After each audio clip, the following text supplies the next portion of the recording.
Hey everybody, I hope you're having a wonderful day. And I know a couple of weeks ago I sent out a letter talking about all the volatility that we're having in the market today. Definitely we get a few more phone calls, people get nervous, and that's okay. It doesn't hurt to get a little nervous when the markets get rocky.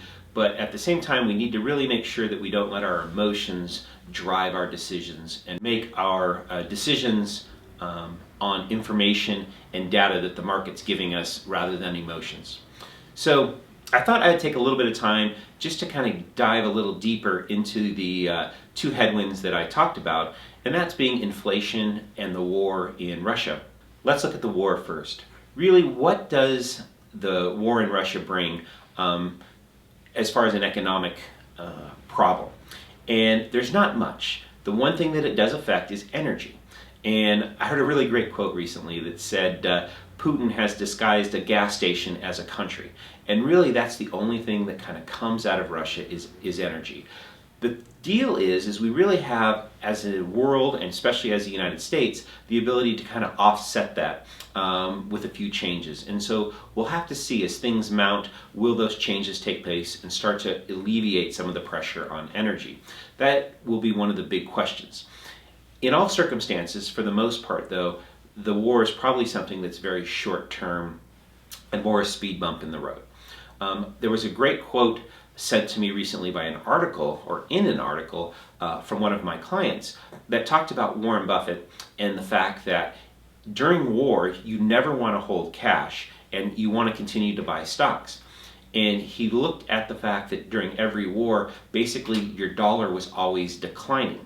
So if you had put it in the savings, kept it in cash, you would basically have a declining value in that dollar, where when you bought stocks or owned companies that were manufacturing, continuing to grow, it did much better in the long run. So he said, boy, if they go down, they're on sale, keep buying. And his philosophy was no cash, continue to hold stocks. I thought it was an interesting look and definitely one that I agree with. If we move on to inflation, which I think is a bigger and a longer term issue, we definitely are continuing to see the inflation numbers go higher. Government's reporting about 7%. I think in reality it's closer to 9%. Almost everything that I've read with the amount of money that's been printed should pinpoint it about 9.2%, and that seems like that's about where it actually is hitting. And when we look at inflation, we definitely have supply side inflation as well as demand side inflation. So there's not enough supply and there's an overabundance of demand kind of simultaneously. The supply side will start to move itself a little bit better, but it's going to take some time. And once again, will the demand side start to fall as interest rates go higher? And that really is the thing that is affecting the market right now. It's not necessarily the inflation, but it's what is the Federal Reserve going to do and the uncertainty of that. Typically, if the Federal Reserve is very consistent and they have a game plan that's kind of very visible and that you could watch it without a lot of unexpected changes, markets take that in and usually do very well. However, if all of a sudden they start to make erratic changes, they start to have some fear in their verbiage, that makes the market very, very apprehensive. And that's what we've seen recently. They went from wanting 3 interest rate increases to kind of probably 4. Now they're talking about 4 this year and 5 next year, a 9 total. Bullard came out in a speech and said maybe that he would want to see 1% up front, so kind of front loading and slowing things down. All that uncertainty definitely does not sit well with the market.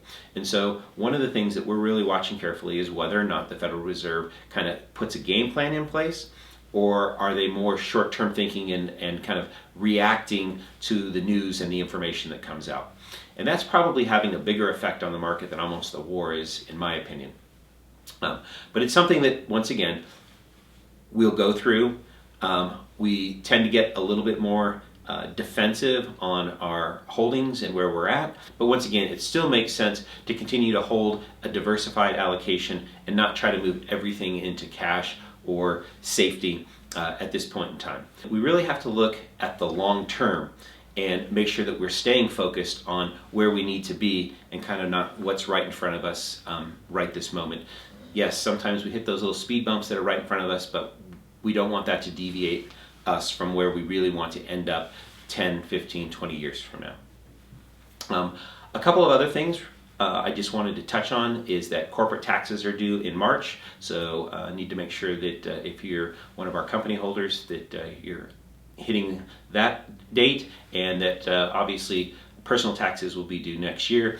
Any way that we can help out with any tax forms, any questions, anything that maybe you have any questions on, we're happy to assist. We know a lot of the CPAs at this point in time are tied up, and so we're happy to give any advice we can in that area where we can be helpful. Hope everybody has a wonderful day, and we look forward to seeing everyone. Thank you.